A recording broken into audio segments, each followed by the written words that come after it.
Welcome sa Dries TV. Kung interesado ka sa ganitong news, huwag kalimutang isubscribe ang ating YouTube channel. Maraming salamat! Welcome back again sa ating YouTube channel mga kakimpaw, and sa update natin ito ang pag-uusapan natin ay tungkol sa mga importanteng kaganapan kina Kim and syempre kay Paula Avellino. So pag-uusapan na tatalakayin natin sa update na to ay may kaugnayan po mga kakimpaw sa tinanggihan or back out si Paula Avellino for Chinita Princess. Naku, mamaya pag-uusapan natin ang tungkol dito. And syempre, tatalakayin din natin ang iba pang mga kaganapan kay Kim and kay Paolo. Pero bago po ang lahat, maraming salamat sa inyong patuloy na pag-support at pagsubaybay sa mga daily update natin. Kaya naman bilang pasasalamat, narito po ang isang napili kong komento patungkol ito sa naging previous update. Mula ito kay Ginang Luwalhati Tinedero. Sabi niya, life begins at 40, kaya may 4 years pa si Kim para mag-show business. Kaya samantalahin niya ang bawat oras at araw na dadaan pa sa career niya. May panahon pa magbuo ng pamilya, sa 3 taon dadaan pwede pa siyang magkaroon ng 2 anak. Basta malusog ang kanyang fallopian tube. Maraming salamat sa inyo komento. Ginang Luwalhati Tinedero. Yes, 4 years pa naman si Chinita Princess sa showbiz, pero sana sinasabay niya po mga kakimpaw yung tungkol nga po doon sa pag-aanak, 'di ba, pagpapamilya, kasi pag 40 na, no, pataas, ayan mga kakimpaw, medyo bumababa na po ang tsansang magkaroon po siya ng anak na kung saan ay dadalhin niya talaga sa kanyang sinapupunan. And yun talaga yung napaka-natural na gawin ni Chinita Princess mga kakimpaw, 'di ba? Para po mas ma-enjoy niya po yung kanyang motherhood. Doon pa lang po sa pagbubuntis mga kakimpaw, talagang sobrang may enjoy niya po yun. Lalo na at napaghandaan niya na po ang tungkol dito, 'di ba, sila ni Paulo. Kaya hopefully po ay ganito nga po ang mangyari sa ating mga minamanifest for Chinita Princess.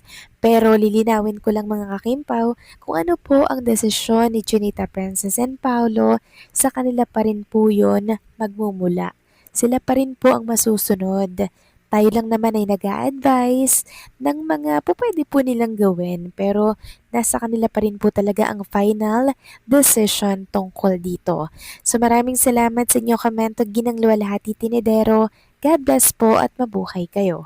So eto na nga, pag-usapan na natin mga kakimpaw, mga topic po na nakalap natin sa update na to, at unahin na nga nating pag-usapan ang tungkol dito sa nalalapit po na pagtatapos ng The Alibay.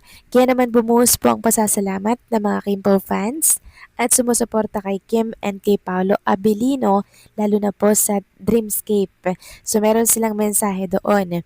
Ayon nga dito, sa malapit na pagtatapos ng The Alibay Buong Katotohanan, maraming salamat Dreamscape PH sa panahong series or sa panalong series. Lagi ang top sa kahit anong platforms and the whole team behind the series, lalo na sa one of the best actors partners in Philippine showbiz, our hashtag Kimpaw. Marami nga po nagsasabi na sana bigyan ulit ng panibagong series si Kim and Paula Avellino under Dreamscape bukod po sa Copino. So yes mga kakimpaw, mangyayari po at mangyayari yan. Lalo't alam naman po ng management na mabenta si Paolo, lagi pong on top yung kanilang mga project, kaya hindi malabong mangyari yan. Tatapusin muna nila yung Copino bago po sila isalang muli sa panibagong project. Samantalang next topic naman, pag-usapan naman natin mga kakimpaw ang tungkol naman po dito sa mga tinanggihan po or nag-back out si Paula Avellino for Chinita Princess. Grabe si Paulo mga kakimpaw, no? Talagang nakakahanga po ang pagmamahal niya na binibigay kay Chinita Princess. Noon pa lang naman kampante na po ako sa kanya per Kim Chu. Sabi kasi dito sa nabasa nating post, grabe ang pagmamahal ni Paulo kay Kim. Nakakaiyak. Imagine nyo, ang dami palang tinanggihan ni Paulo na project para lang kay Kim. Wow! Yung ginawa niya nung nakaraan with Nadine, pending lang yon, wala pa ang Kim Pao nun. Hanga ako kay Paulo sa pagmamahal niya kay Kim, sobrang loyal niya talaga. Ang mga bashers lang talaga ang bulag sa katotohanan. Walang iba si Paulo. Base yan sa nakikita kong action niya kay Kim. Hindi yan gaganyan kay Kim kung may iba yan.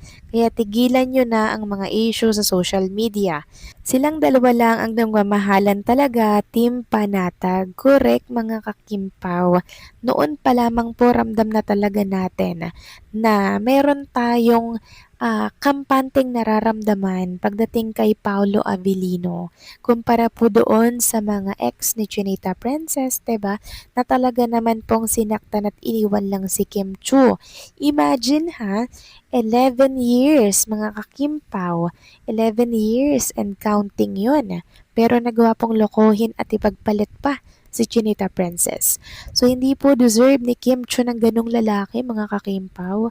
So mabuti na lang talaga at tumating po si Paula Avellino sa buhay nitong si Chinita Princess. Kahit papaano, meron po siyang, alam niyo, nakikinig po lagi sa kanyang mga problema, sa kanyang mga story, di ba?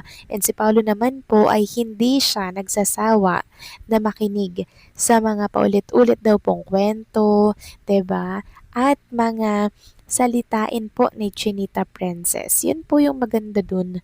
Kahit napagod siya mga kakimpaw sa mga gawain marahil, andyan siya at may oras siya para po makinig sa mga hinaing ni Chinita Princess. Yan yung isa sa nagpapagaan po talaga ng pakiramdam ni Chinita Princess. Kaya kung inyong mapapansin, kahit meron siyang problema, kahit nang daming nang babati ko sa kanya, talagang napaka blooming pa rin, 'di ba? Walang stress, sobrang saya pa din mga kakimpaw. Yan po talaga yung number one na rason kung bakit nakapapagtagumpayan po ni Kim Chu ang mga problemang kinakaharap niya po sa kanyang buhay. Yun ay dahil kay Paulo at sa mga taong nakapalibot po kay Chinita Princess. Sabi nga po ni Ma'am Carlina de la Merced, 'di ba? For thick and thin, andito lang sila, nakasuporta lagi for Kim and Paulo. Si Ma'am Carlina de la Merced pa lang yan ha. Ano pa kaya kung marami po ang sumusuporta kay Chinita Princess? At yun ay ang mga taong nagawa niya po ng kabutihan dito po sa showbiz industry. At pansin nyo ba mga kakimpaw, pahupa na po yung issue ni Raisa and Kim Chu sa social media. Medyo konti na lang po yung napapanood natin na nangbabatikos kay Chinita Princess. Ganon din po sa comment, pawala na po. Kung baga patahimik na mga kakimpaw. No, mabuti naman kasi sawang-sawa na kami sa mga nababasa namin about kay Chinita Princess na mga panglalait at mga bad comments about sa kanya. Dahil hindi naman talaga ganyang tao si Kim Chu eh. Mabuting tao yan. Busilak ang kanyang puso kaya hindi niya deserve ang mga sinasabi ng mga bashers. So paano mga kakimpaw, hanggang dito na lamang po ang update natin. Maraming salamat sa patuloy na pagsuporta.